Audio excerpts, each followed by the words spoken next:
audio jungle.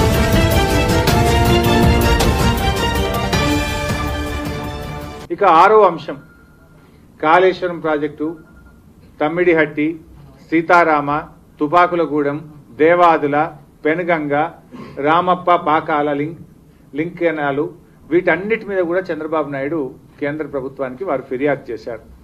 ఈ ఫిర్యాదులన్నీ చంద్రబాబు నాయుడు గారు ఉపసంహరించుకున్నారా? ఈ ప్రాజెక్టులు కడితే ఓ సీతారామ కానీ, ఓ పాలమూరు కానీ, ఓ కాళేశ్వరం కానీ, ఓ లేయర్ పెనుగంగ కానీ కడితే నాకు ఎలాంటి అభ్యంతరం లేదని చంద్రబాబు నాయుడు కేంద్ర ప్రభుత్వానికి లేఖ ఇవ్వడానికి మీతో అగ్రిమెంట్ ఏమైనా అయిందా? మీరైనా ఒప్పుకున్నారా? ఆ లేఖలు బయట పెట్టాలని చెప్పి నేను కోరుతా ఉన్నా. ఏడో విషయం, ఇది చాలా ముఖ్యమైనటువంటి విషయం కూడా. కృష్ణా గోదావరి నదుల మీద అప్పటి ట్రిబ్యునల్స్ స్పష్టంగా తీర్పు చెప్పాయి. బచావత్ అవార్డు ఏదైతే గోదావరి ట్రిబ్యునల్ మీద ఇచ్చినటువంటి బచావత్ అవార్డులో ఏం చెప్పారంటే, ఎప్పుడైతే పోలవరం ప్రాజెక్టుకు అనుమతులు వస్తాయో, ప్రాజెక్టు పూర్తి అవడం కాదు, పోలవరం ప్రాజెక్టుకు అనుమతులు ఎప్పుడైతే వస్తాయో వచ్చిన వెంటనే నాగార్జున సాగర్ పైన 45 టీఎంసీల హక్కులు కల్పించబడతాయి. అదేవిధంగా కర్ణాటకకు 21 టీఎంసీలు, మహారాష్ట్రకు 14 టీఎంసీల హక్కులు వస్తాయని చెప్పి బచావత్ ట్రిబ్యునల్ అవార్డులో చెప్పింది. మరి ఇప్పుడు పోలవరంకు 2009లో అనుమతులు వచ్చాయి.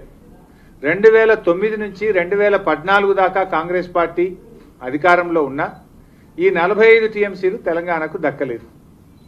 2014లో తెలంగాణ ప్రభుత్వం వచ్చిన తర్వాత అపెక్స్ కమిటీ మీటింగ్ అయింది. ఉమాభారతి గారు కేంద్ర జలవనరుల శాఖ మంత్రి, అప్పటి మంత్రివర్యులు ఉమాభారతి గారి దగ్గర అపెక్స్ కమిటీలో ఇటువైపు కేసీఆర్ గారు నీటిపారుదల శాఖ మంత్రిగా నేను, అటువైపు చంద్రబాబు నాయుడు గారు నీటిపారుదల శాఖ మంత్రిగా ఉమా గారు హాజరయ్యారు. ఆ అపెక్స్ కమిటీలో కేసీఆర్ గారు చాలా గట్టిగా రైజ్ చేశారు. ట్రిబ్యునల్ అవార్డును గౌరవించండి, ట్రిబ్యునల్ తీర్పును అమలు చేయండి. మన పోలవరంకు అనుమతులు వచ్చి ప్రాజెక్టు పనులు జరుగుతున్నాయి కనుక నాగార్జున సాగర్ ప్రాజెక్టు పైన ఆ 45 టీఎంసీలో అతి ఎక్కువ పరివాహక ప్రాంతం, అతి ఎక్కువ కరువు ప్రాంతం, దుర్భిక్ష ప్రాంతం, నీళ్లు రానటువంటి ప్రాంతమైనటువంటి మహబూబ్ నగర్ ఉంది. మరి ఆ 45 టీఎంసీలు వెంటనే మాకు కేటాయించాలని చెప్పి మేము గొంతెమ్మ కోరిక కాదు, ట్రిబ్యునల్ యొక్క అవార్డును అమలు చేయాలని చెప్పి మేము ఆ రోజు అపెక్స్ కమిటీలో గౌరవ ముఖ్యమంత్రి కేసీఆర్ గారు కోరడం జరిగింది. మరి ఈరోజు నేను అడుగుతున్నా, ఈ 45 టీఎంసీలు ఎస్, ఆ రోజు చంద్రబాబు ఏమన్నాడు అపెక్స్ కమిటీలో? నో ఇవ్వడానికి వీలు లేదు, ఇది మా హక్కు, ఇది మాది, ఇది సాధ్యం కాదు అని అడ్డంగా ఆ రోజు అపెక్స్ కమిటీలో చంద్రబాబు వ్యతిరేకించారు. కేసీఆర్ గారు ఈ 45 టీఎంసీలు మాకు దక్కాల్సిందే, ఇది ట్రిబ్యునల్ అవార్డు, దీన్ని అమలు చేయండి అని చెప్పి అపెక్స్ కమిటీలో వాదించాం, సుప్రీంకోర్టులో కేసు వేశాం, మన ట్రిబ్యునల్ ముందు కూడా ఈరోజు బ్రిజేష్ కుమార్ ట్రిబ్యునల్ ముందు కూడా గట్టిగా తెలంగాణ ప్రభుత్వం వాదనలు వినిపిస్తా ఉంది. మరి ఈరోజు మీరు చంద్రబాబుతో తెలంగాణకు న్యాయబద్ధంగా దక్కవలసిన 45 టీఎంసీల నీళ్లను ఇవ్వడానికి ఒప్పుకున్నాడా?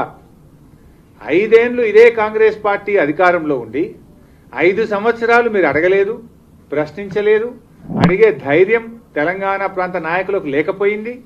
ఈరోజు ఈ ప్రభుత్వం వచ్చిన తర్వాత మేము ఫైట్ చేస్తున్నాం. ఎవరి మీద ఫైట్ చేస్తున్నాం?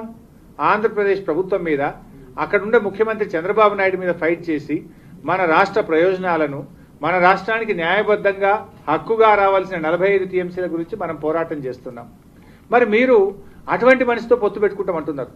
ఎవరైతే మన రాష్ట్ర ప్రయోజనాలు దెబ్బకొడుతున్నాడో, ఎవరైతే మనకు 45 టీఎంసీలు న్యాయబద్ధంగా రావాల్సిన నీళ్లు ఇవ్వనని మొండికేసి మనకు దగా చేస్తున్నాడో అటువంటి చంద్రబాబు నాయుడుతో మీరు ఈరోజు పొత్తు పెట్టుకుంటున్నారు కనుక మీరు ఎస్, ఈ 45 టీఎంసీలు ట్రిబ్యునల్ అవార్డు ప్రకారంగా న్యాయబద్ధంగా తెలంగాణకు దక్కవలసిన నీళ్లు అని నేను తెలంగాణకు ఇస్తానని చంద్రబాబుతో బహిరంగంగా చెప్పిస్తారా? ఇది నా సూటి ప్రశ్న ఉత్తమ్ కుమార్ రెడ్డి గారికి.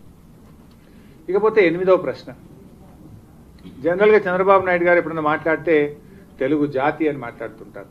అది ఎన్టీ రామారావుకి వెళ్తుంది కానీ అది చంద్రబాబు గారికి అంత అక్కది. బట్ ఆయన మాట్లాడుతుంటాడు, తెలుగు జాతి అని మాట్లాడుతుంటాడు. ఆ తెలుగు జాతి అని మాట్లాడేటువంటి చంద్రబాబు నాయుడు గారు హైదరాబాద్తో సహా తెలంగాణలోని అన్ని గ్రామాలకు, అన్ని పట్టణాలకు త్రాగునీరు ఇవ్వడం కోసం మిషన్ భగీరథ కార్యక్రమాన్ని ఈరోజు తెలంగాణ ప్రభుత్వం ప్రారంభించింది. ఆ మిషన్ భగీరథ కోసం కృష్ణా గోదావరి నదుల నుంచి మనం నీళ్లు వాడుకుంటా ఉన్నాం. చివరికి దాని మీద కూడా కంప్లైంట్ చేసిండు.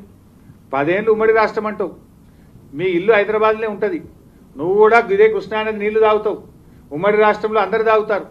మంచి నీళ్లకు కూడా ఇచ్చేటువంటి మిషన్ భగీరథ మీద కూడా ఆయన ఫిర్యాదు చేసినారే. ఇంతకంటే దుర్మార్గం ఉంటుంది? మంచి నీళ్ల గురించి ఫిర్యాదు చేస్తారా? మరి దీని మీద మిషన్ భగీరథ మీద చంద్రబాబు నాయుడు గారు తెలంగాణ ప్రజలకు తాగే నీళ్లకు కూడా హక్కు లేదని, మన తాగునీటిని కూడా అడ్డుకున్నటువంటి చంద్రబాబు నాయుడు గారు ఏమైనా పశ్చాత్తాపాన్ని వ్యక్తం చేశారా?